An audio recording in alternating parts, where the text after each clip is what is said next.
Hi, I'm Leon Lovelace, and this is Unstoppable Force. I got a news story for you, and it's from counterpunch.org. It's about how Seattle residents voted to tax the rich. Seattle further cemented its reputation as one of the most progressive cities in the U.S. last week when its city council passed a law to tax the rich, sponsored by Socialist City Council member Kashima Swant, along with Councilmember Lisa Herbel. The law places a 2.25% tax on individual incomes over $250,000 and $500,000 for married couples. It's expected to raise as much as $175 million to fund affordable housing, education, transit, human services, and other critical needs. Recognizing the significance of Seattle's new tax on the rich, the Los Angeles Times reported, a number of cities have adopted local income taxes, but no other city has solely targeted high earners and few have adopted so high a tax rate. The measure has opened the door to political warfare in the state. So of course, that just lets you know that the writers and the editors, and especially the owner of the Los Angeles Times, whoever that is, they're really support of the wealthy and the powerful.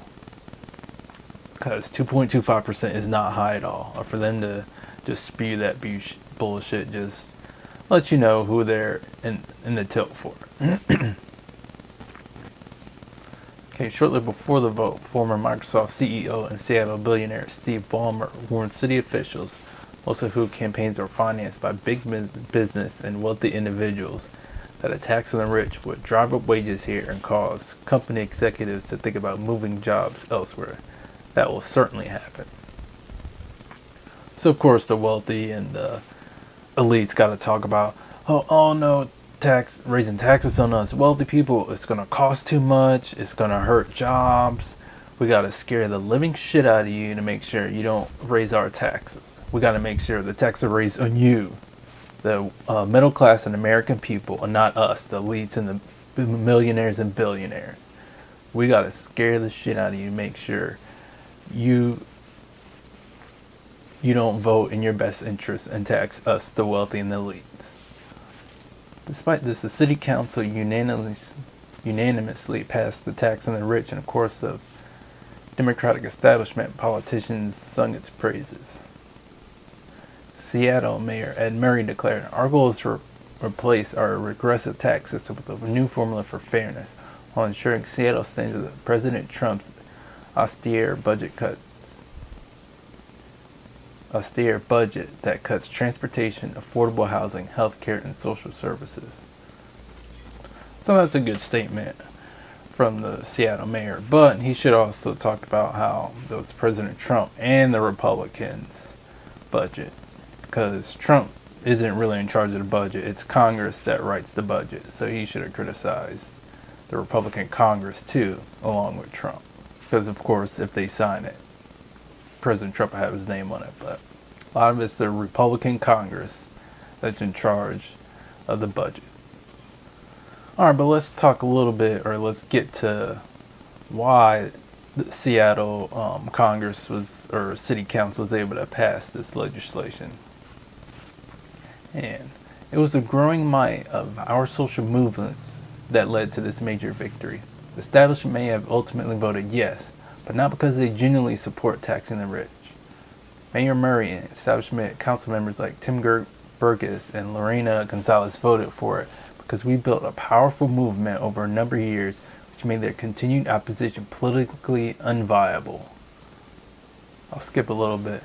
And we made it clear to everyone we talked to that we wanted to make big business and the wealthy elite pay to fund public needs.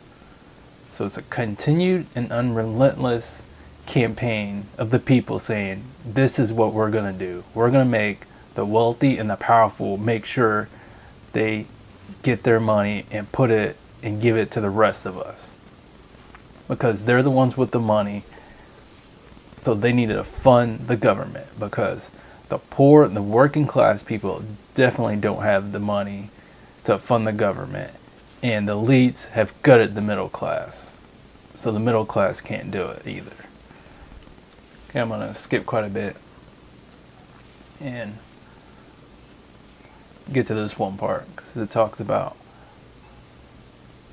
In Seattle, the tax the rich fight is far from over. The right-wing Freedom Foundation has already filed a lawsuit saying the tax violates a Washington state law barring cities from taxing net income. Tax Foundation, I'll skip a little bit. Tax Foundation executive Joseph Henchman complained if it was just about the law, it couldn't survive. But my worry is the judges will think about other considerations. Henchman is correct that the courts are also subject to the power and pressures of social movements, as shown over and over in U.S. history. Okay, so hopefully we can just keep the public pressure on the courts and the legislature over there that the wealthy and the elites need to pay their fair share of taxes, because just continuously taxing the poor and the working class is just going to create more and more poverty. I couldn't find it.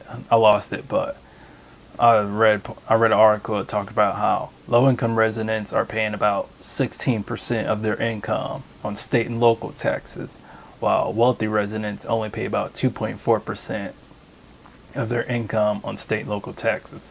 So of course that's extremely regressive, and that creates a lot of poverty, income problems, health problems. Poverty just creates a cycle of problems that just keeps going and just keeps building upon itself. So you really gotta implement progressive taxes that tax the wealthy more than the poor.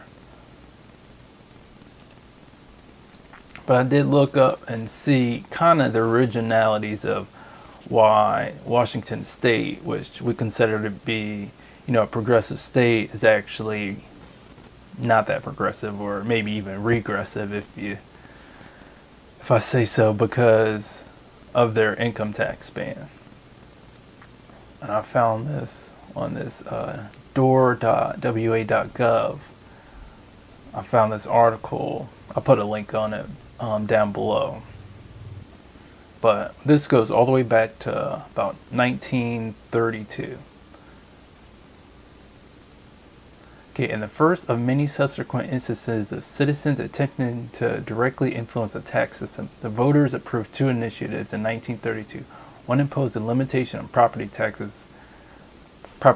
rates equal to 40 mils. The other established a state, personal, and corporate income tax.